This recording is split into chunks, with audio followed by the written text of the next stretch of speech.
Good afternoon, everyone, and welcome back to the Beit Midrash. Good to have you here. Good to be learning together, and glad that we have this opportunity. We're going to try to wrap up part two in How to Be a Jew Today by Noah Feldman. Um, and as I'd said last week and again in my email, if there are some remaining questions, not necessarily around this particular chapter, but about the other chapters in this part that we feel like we need to circle back to, we can certainly do that either today and or next week if needed. So today, the chapter is Israel as struggle and the question of sin. So before I kind of dive into it, any initial opening thoughts, comments, reactions to our reading today? Yes, Troy.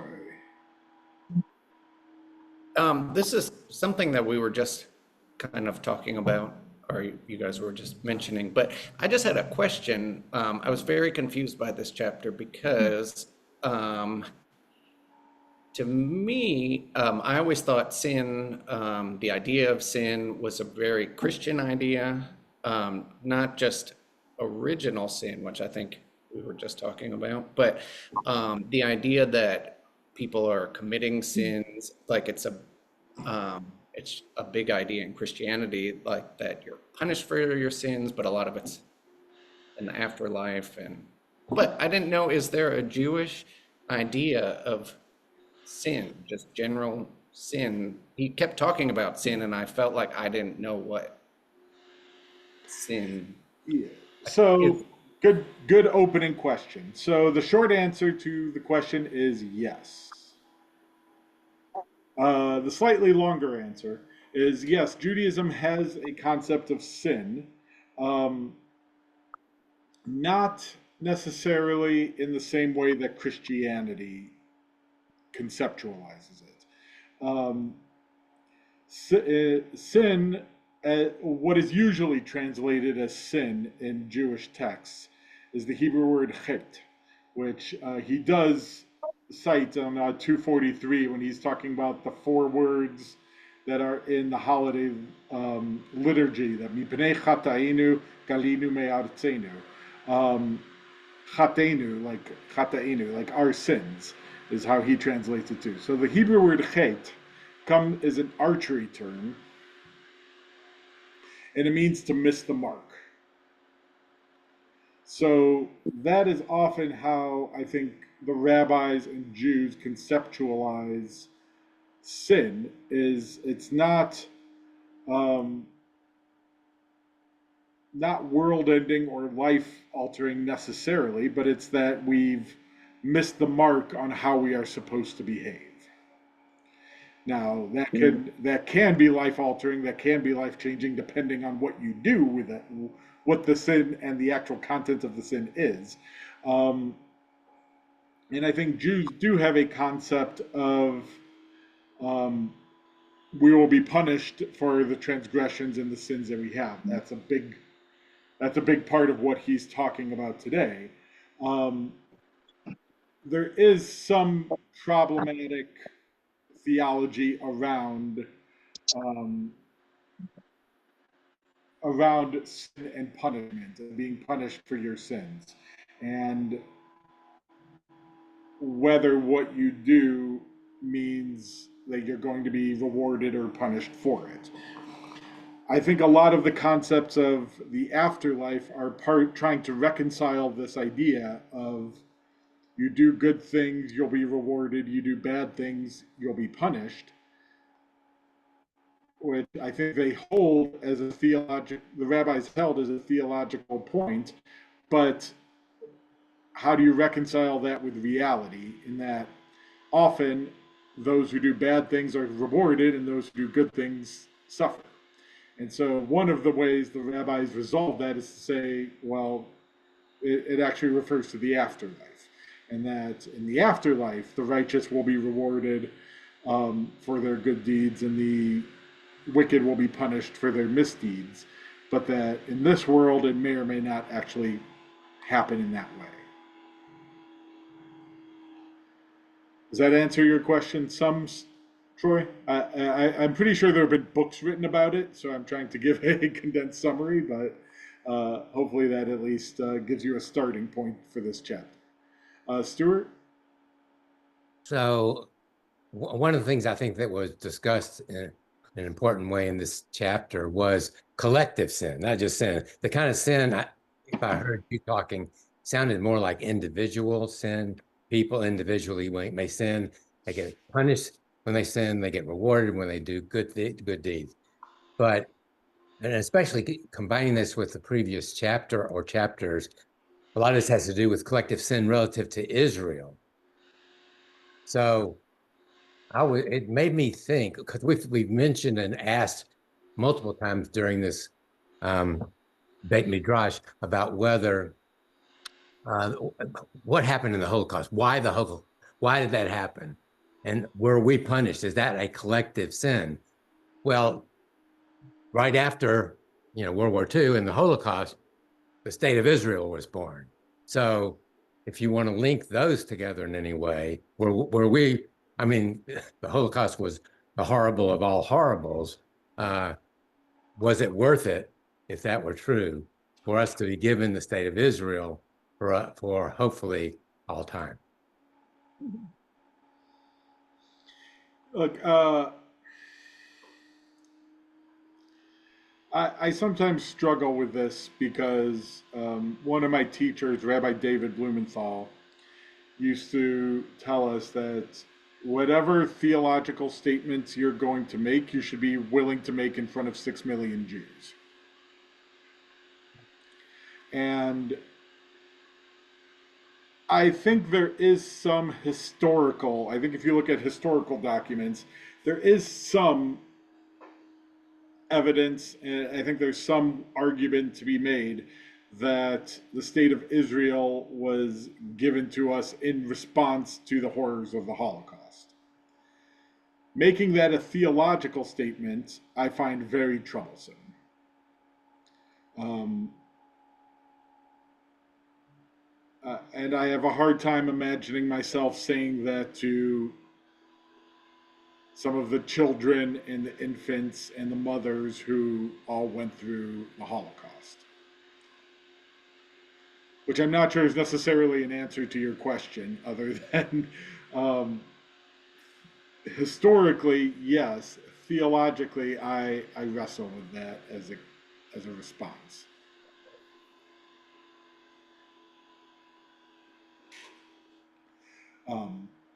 But you bring up the Holocaust, and that's part of Feldman's argument here. His argument is, on one hand, um, again to quote Rabbi Blumenthal, he'd say that the Holocaust, that all Jewish theology since 1945 has had to wrestle with the Holocaust, and it has everything that happened with the Holocaust essentially shattered and destroyed any theology that came before it. And that the job of 20th and 21st century Jewish theology is to reconstruct a coherent theology that takes the Holocaust into account. Um, Part of Feldman's response, though, is, well, you also got to take Israel into account in this conversation too. And I think too often um, we take one or the other, but don't necessarily look at both. And um, part of the struggle, as he points out on 244, is while the Holocaust is unprecedented in terms of scope, it fits into a broader structure of Jewish tragedy that, it's not the first time we've experienced. We've experienced, like, Jewish history is full of huge communal societal troubles. So, in that sense, the tragedy is not unparalleled. The state of Israel is entirely new. This is something we haven't encountered, and frankly, other than the very early rabbis, and you can even argue to what extent they had it, of a Jewish sovereignty over our like self-sovereignty. Even the early rabbis were still answering to Rome to a large extent. So this is really a brand new phenomenon that we're having to wrestle with, and not just on a societal level, but also on a theological level. And what he's outlined in the previous chapters are ways that those of the different theological groupings have tried to adapt their theology to this new phenomenon. Everybody good? Questions so far?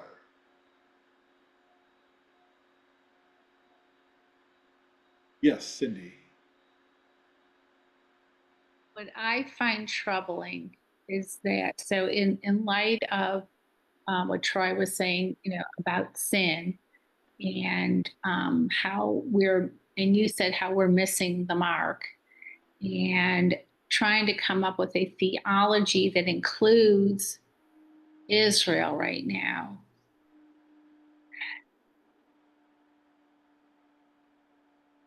There's so much. I mean, I know different, and this is troubling me, different groups can explain away their behavior in such a way that it has come from our texts, let's say.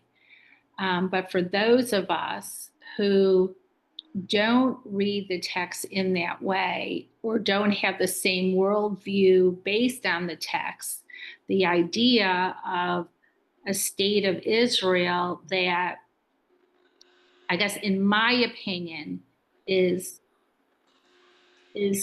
committing sin after sin, and that sin breeds sin, and that we're losing our moral compass. So how do I, as a Jew,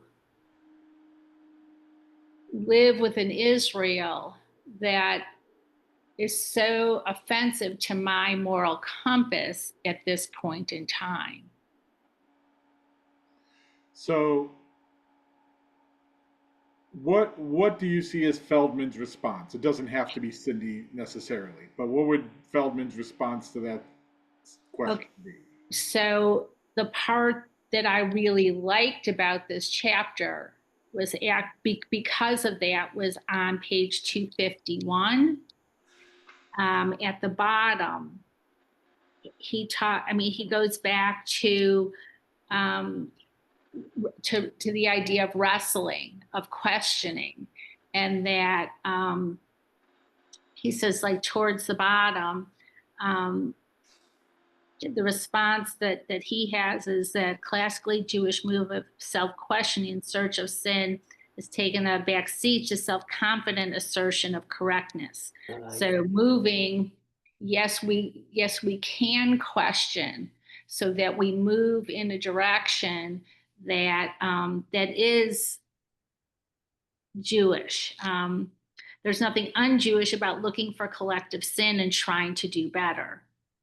So that, I guess, that would be the answer, and that was comforting to me in some way. Good. And I think that's part of his broader response is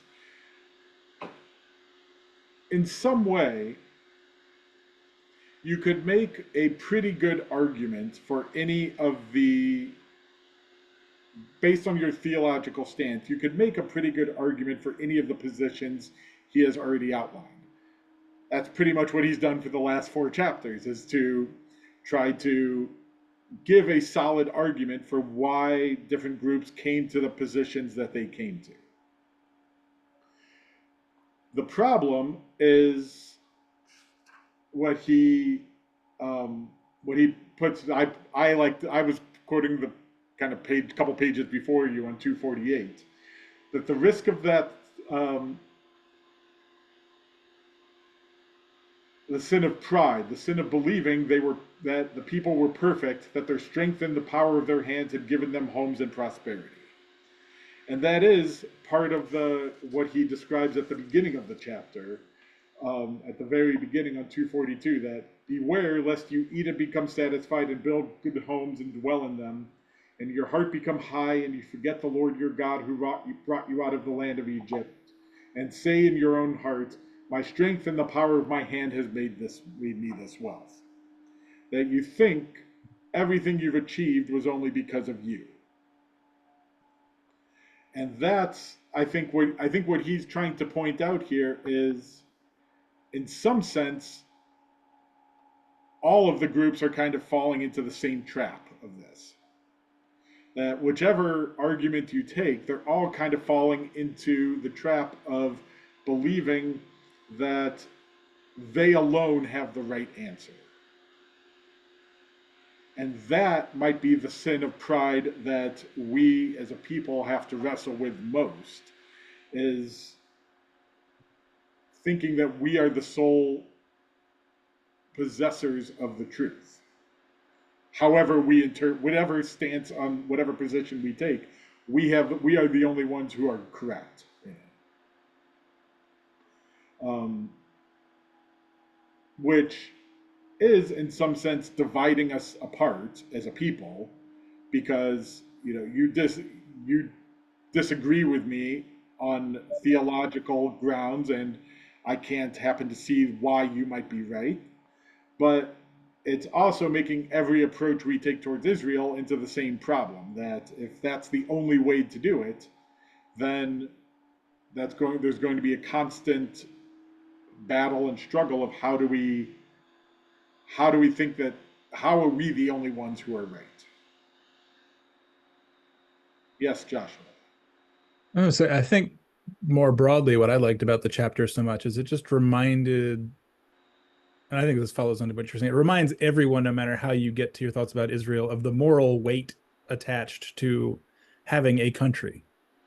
Because I think people forget sometimes that once you have a country, you have to run it. And if you forget that you have to run it well, then you bear the sin, the iniquity, the misgivings, or whatever of every country. And the problem is that every country is not perfect throughout history. So, I think the problem is Jews for a long time, as an oppressed minority without power, got to feel like we had the moral high road of not being in charge. And once you're in charge, you have to make decisions that are terrible, no matter what you're in charge of, and you have to live with it. Yeah. Um, 249, he has another good quote. Jews who read the Bible to prove that God gave them the land of Israel must be held accountable for ignoring the verses of that same Bible that tell them not to boast of their own power. Which kind of goes along with what Josh was saying, is like, you want to say that God gave you the land. Great, that's wonderful. But with that, uh, I don't want to take this lightly, but not to quote Spider-Man, but with great power comes great responsibility. Right? And I don't say that lightly, but with you've gotten the land. That's great. And you think God gave it to you. That's great. Now you're responsible for it. Yeah. And there's the great stuff in the Torah of there should be one law for you and for the stranger who dwells in your midst. So if you want to have a country, you should need to treat everyone who lives there equally. And that's, even in less trying times, that was something Israel was struggling with. And I think that's what he's trying to call for here, is whatever your theological bend, can you accept both the power and the responsibility? And I think, kind of broadly speaking, it feels a little like, I'm trying to find some of the notes, but you know, the progressive group is largely looking at the responsibilities, um,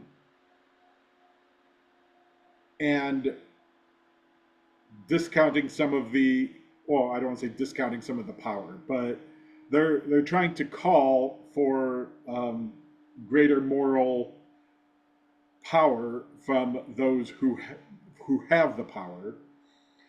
The evolutionists are trying to have developed this messianic view, and the traditionalists are identifying with Israel's military power.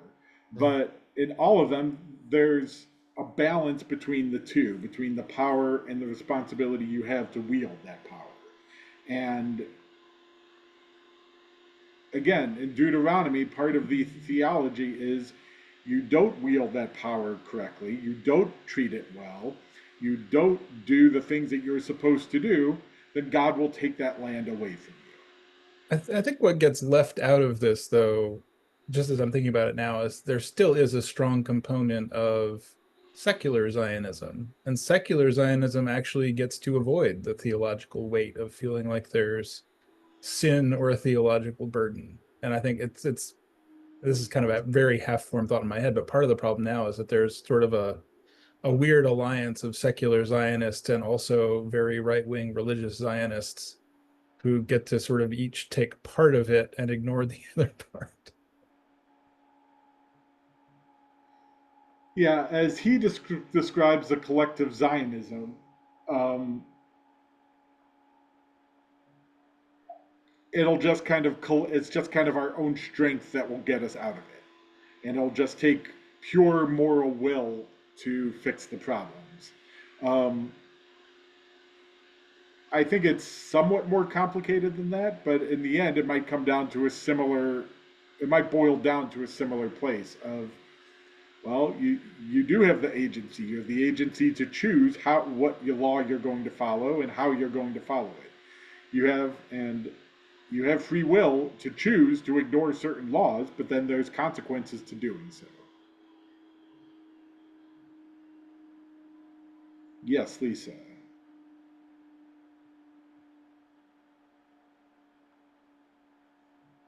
There. Sorry.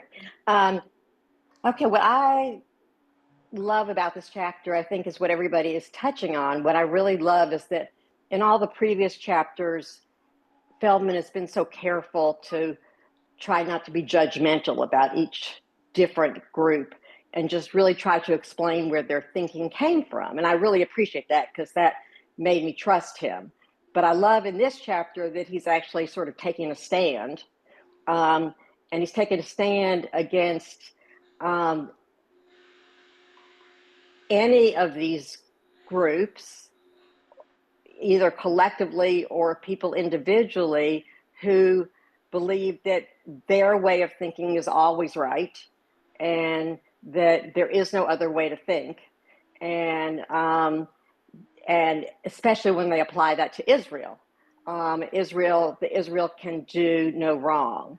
And I think Israel is going to make, I mean, I feel like I can deal with my feelings about Israel now because I'm supposed to be struggling with, is this right? Is this not right? Did Israel, what's Israel doing in Gaza? Do I agree? Don't I agree? I'm supposed to be struggling with it. And that's what we're supposed to be doing. It goes back to the chapter on struggle, which I love. So it's just like, as long as I'm struggling with what Israel is doing, like I'm being Jewish. And, I actually loved, I guess it's another sentence on 251. I'm urging Jews to be more Jewish in their thinking about Israel, to explore the dynamic of sin, of pride, and of punishment, no matter where it originates and with whom. So it's the only real, like, big sin is the hubris of thinking you're always, that Israel can do no wrong, or even more broadly, that you're always right. And that I totally agree with that. Diane? So thank you, Lisa, for expressing it so well. I also really appreciated this chapter. And the one thing it reminded me of is the high holidays, of where we're supposed to think of ourselves as the next action will tip the scale, where either our good deeds and our bad deeds are struggling. And so each one of these groups have an issue that we all struggle with. And it's hard to say, I'm exactly this one or I'm exactly that one. And it's troubling when we read about these groups and we don't hear about their struggles, because I would feel better about them if I knew that they were struggling too. And that's the thing. In reading the book, I love this chapter and I love the way he wrote it. But if I could just if there was one thing that would give me more hope, it would be that they're struggling too, trying to figure it out. And I didn't get that. One thing listening that I was kind of thinking of is uh, it can be very hard in the current environment to do that. I think on an ideological, philosophical level, I'm hearing us kind of agree that yes, we should be able to call, we should be able to recognize that Israel's not perfect, that Israel's going to make mistakes because it is run by humans after all, and that there needs to be some balance between power and accountability and the way you utilize that power. And I just want to kind of bring up that in the current environment that we are in with increasing anti Semitism, um, that can be really hard to do. And I have seen Jews kind of call each other out for, why are you giving fuel to those who hate us? Because you're just trying to ask for accountability, but they see that any kind of criticism will be seen as giving fuel to those who dislike us. And so this can become a very difficult, while we might think of it ideologically, I think sociologically it can feel very challenging to do.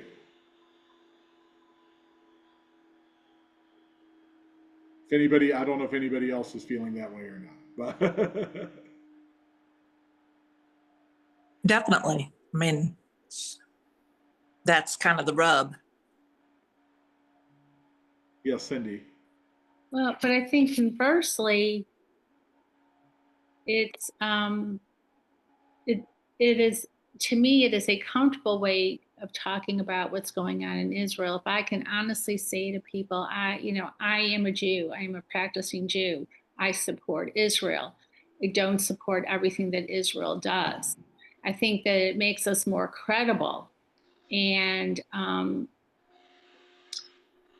easier to understand as a people, rather than and then that there is this, as Lisa would say, this gray area, so that we don't have young people saying, well,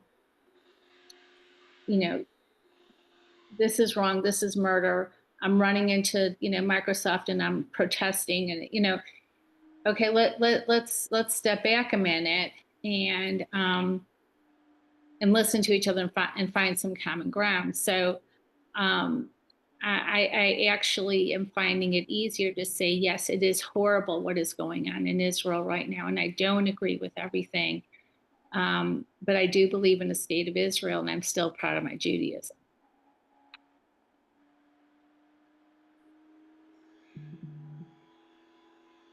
I think again, in theory, I agree with you, and I think that does add credibility. I think the challenge I'm trying to point out is other Jews who say, well, you can't say that. Like, you should, anything that is not unabashed support of Israel is a problem. And I bring this up primarily because this is kind of something I've had multiple meetings about recently with various congregants who are kind of feeling this way of, I feel like I want to call some accountability, but I don't know how to do that because I feel like anything that's even vaguely non-supportive is getting called out as criticism, and we can't be criticizing Israel during this difficult time, and et cetera, et cetera, et cetera, et cetera.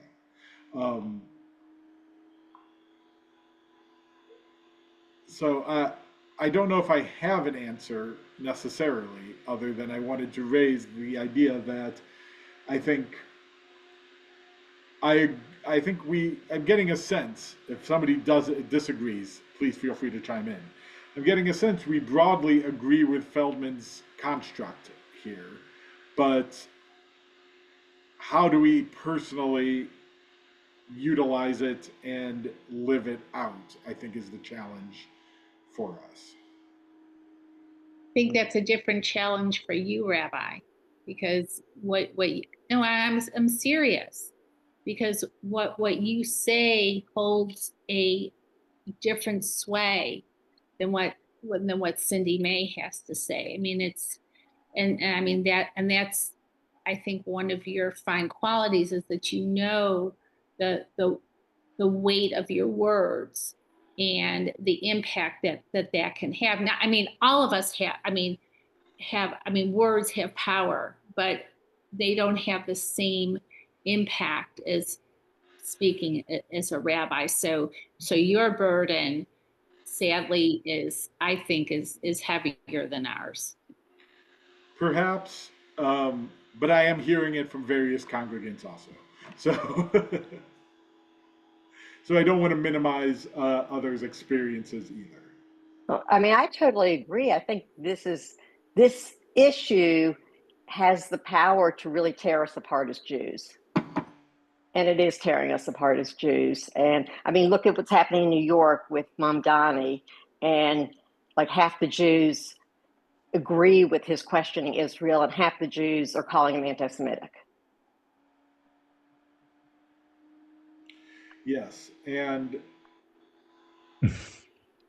as a student of rabbinic literature and less so of history, um, you know, I see this and I can't help keep thinking of the rabbi's conversation about the destruction of the temple and their argument that the second temple was destroyed because all of these different factions of Judaism couldn't get along with each other and were basically the Jewish community was essentially tearing itself apart from the inside through its factionism, that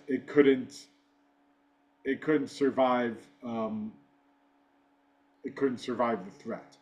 Um, and so how do we overcome that? And you know, in the second temple, it largely took the destruction of all the other factions, or at least most of the other factions.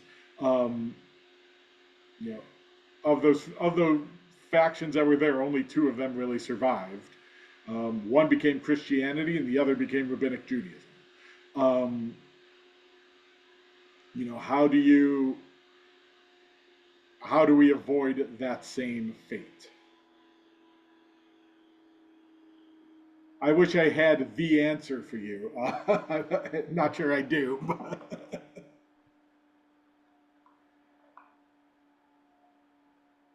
But as a rabbi, that's one of the things I keep that as one of my teachers would say, that keeps me up at night.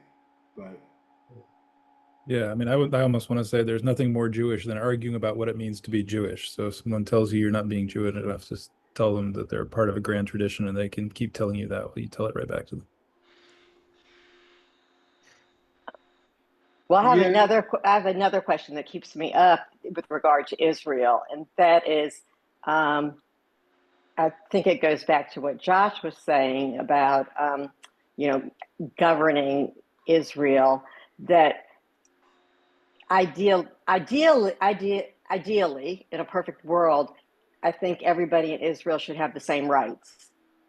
But if everybody in Israel has the same rights, soon Israel won't be a Jewish country anymore, because because if everybody has the same rights and they have more kids than we do and multiply faster than we do, then all of a sudden it's not our country anymore. So um, do you have any response to that? um, the only real response I have to that is I've been hearing that for like 20 some odd years. Um, I've been hearing it about Israel. I've been hearing it about the American Jewish community that it's going to become all Orthodox at some point because they're having more kids than everybody else also. Um, A, it hasn't happened yet. B, one of the things I keep trying to hold on to is that fear should not be the basis of making decisions. You don't make decisions because you're afraid of what's going to happen. You make decisions because you think it's the right thing to do. So how do we? So if we might be afraid that's going to happen, that's I'm not sure that's a rational reason to hold down other people. Other than like, I'm not sure our fear is the right reason to be holding down other people. But are there things we can do to address that? Possibly, but let's deal with the issue, not with turning other people into the problem rather than looking at ourselves.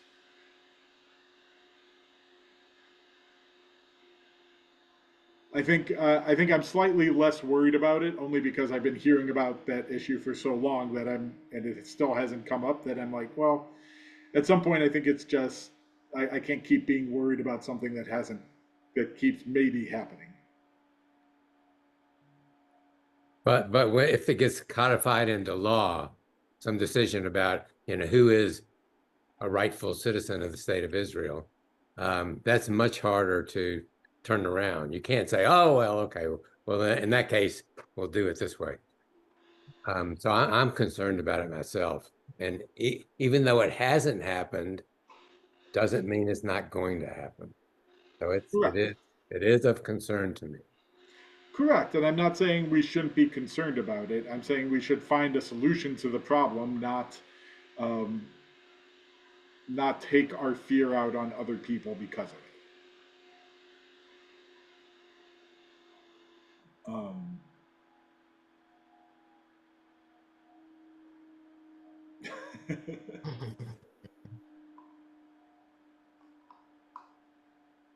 Other thoughts, comments, either about this chapter or previous ones?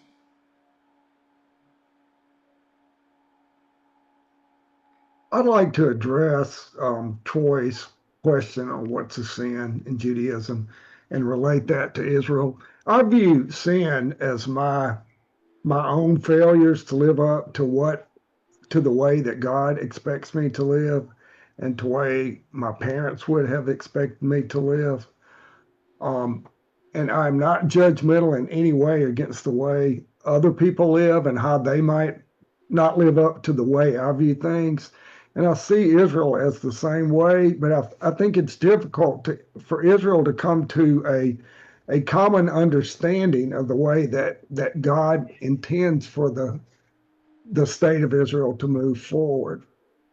And I find it difficult for us not living there to be judgmental toward whatever Israel comes up with on how they wish to be ruled and how they wish to live. Yes, and as Jews, I think there's with as Jews who find Israel has a role in our life, more than Mozambique does,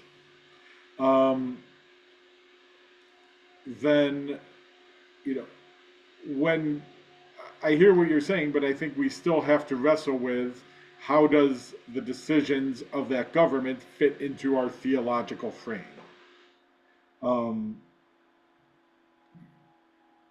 You agree, you disagree, you abstain, that's fine.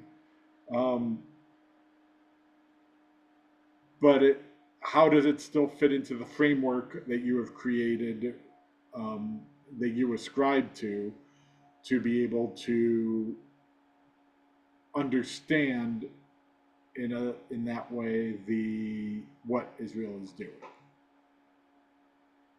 And I think that's as much the call that Feldman is doing as much as anything, is that whatever theological framework you have, that's fine, but can you, one, accept the possibility that you might not be right in your perspective of it. Like, can you avoid the sin of pride and assume that you're the only one who's right, and that we as Jews or Israel as a country is perfect and can do no wrong, and having to rationalize away anything that contradicts that perspective. And as he says on the following page, that the sin of pride is what allows, enables, and encourages us to forget about the interests and needs of other people, in violation of the biblical command to love the stranger who is the other. So, you want to abstain about what Israel's doing, that's fine. But how do you wrestle with how that fits into their decisions fit into your theological framework? Even if you don't want to pass judgment on what they're doing, I think you still have to wrestle with what it means, what their actions mean for us. That's what I'm trying to get at. Yes, Diane. So I didn't want to say this earlier, but I'm going to say it anyway. I remember I think it was Yom Kippur a couple of years ago, before October 7th, we had asked the rabbi session, and a congregant raised his hand and said, "Rabbi, our young people aren't supporting Israel the way that we would really like for them to. Is there any way that you can speak out and encourage them to think about having a greater connection before October 7th?" And the rabbi answered, you want me to give him your answer? You want to give it? You're presuming I remember what I said, Diane. Okay, all right. Well, then I'll help you out, Rabbi. The rabbi said, Israel is a very hot political topic. It's just something I'm not comfortable speaking out from the pulpit. So that was before. So as much as we're all struggling, just think about how the rabbis are struggling. I It's tough. appreciate the empathy. Yeah, I appreciate the empathy, and I'm not sure it's really relevant necessarily. Well, I Because think it's just that it's always been a struggle. It's just that this struggle, the struggle you have right now, is always the worst, because you have to work through it. yeah, if I remember, the question was more, why do I not speak about Israel from the pulpit? And that may have been more of what the direction of the question was. And I'm like, well, like, it's a hot political topic, and particularly in my first, beginning of a new job, that's not necessarily what you want to be, jumping on for a high holiday sermon. um, yes, uh, I think some rabbis are wrestling with it more than others. Um, and that doesn't really, what we are wrestling with and how we are wrestling with it really has no application for how you are wrestling with it as an individual. It does have application of how we are wrestling with it as a people, um, for the sake of trying to create a united front. But I think the illusion of a united front has kind of dissipated gradually over the last couple years. So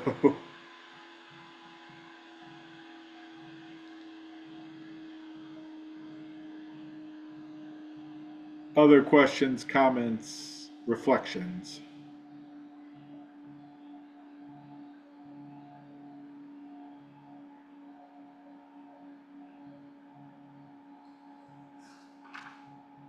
Have we gotten to the point where we agree that a united front is non-Jewish because it doesn't wrestle with our relationship with Israel and with God and with Judaism? Is that where Feldman meant to leave us? Um, I think what he meant to leave us and where he's going with the next section is what does peoplehood actually mean to us now?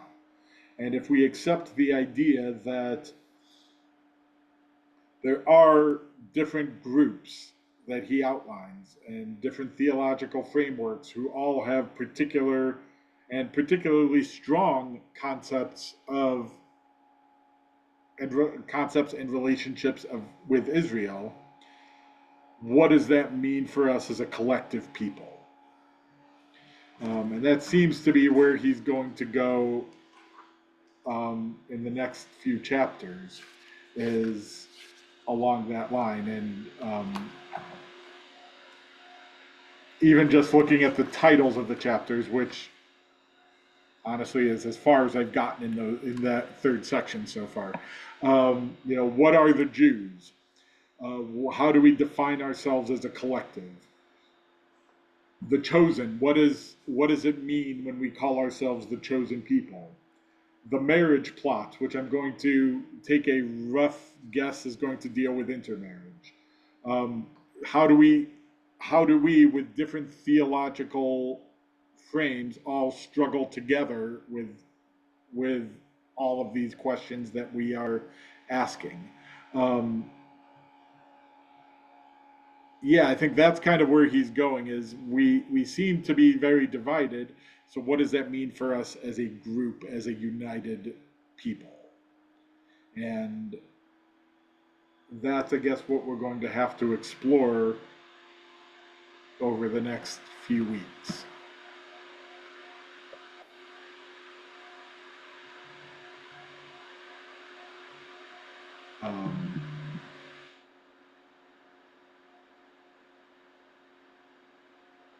I think there's four. Did I say there's 4 chapters left? 4 plus a conclusion. So, looking at the calendar, there's a couple weeks we're going to have to kind of break, just because of the holiday schedule. But it looks like we should be able to finish this kind of towards the end of October. So, this might be a good time to start thinking again of what's next. To quote the West Wing, what's next? So, what are the things you've been wanting to learn? What are things that you want to read and study and discuss together? So, um, any concluding thoughts, comments, questions? How did we manage to wind that up relatively early? I had to step out to meet an HVAC guy. I regret. I expected it still be raging when I got back. Or did we just wind up with things are confusing and we need to not feel too sure of ourselves? I think we've kind of uniformly agreed, and hey, there's a good start at the uniformity, that wherever we are, we have to wrestle with it and understand we might not have all the answers, and that's okay as long as we keep wrestling with it, and that. Um,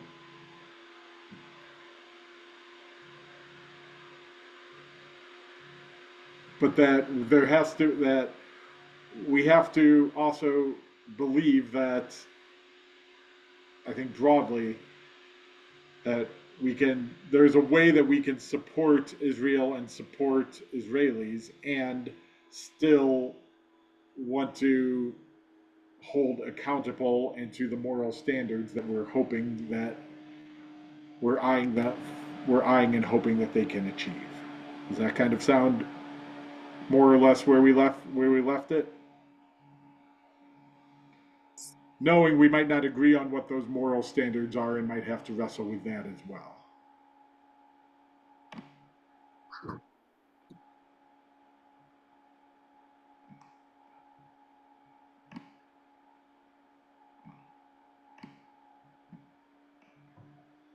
Any other thoughts, comments, questions?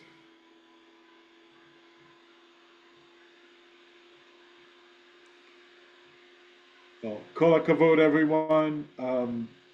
Thank you for discussing and sharing and learning together. It sounds like we're ready to go on to part 3. So we'll do that next week. Thank you. Thank you. Thanks. Thank you all very Thank much. you. If I don't see you beforehand, Shabbat Shalom. Shabbat shalom. Shabbat shalom.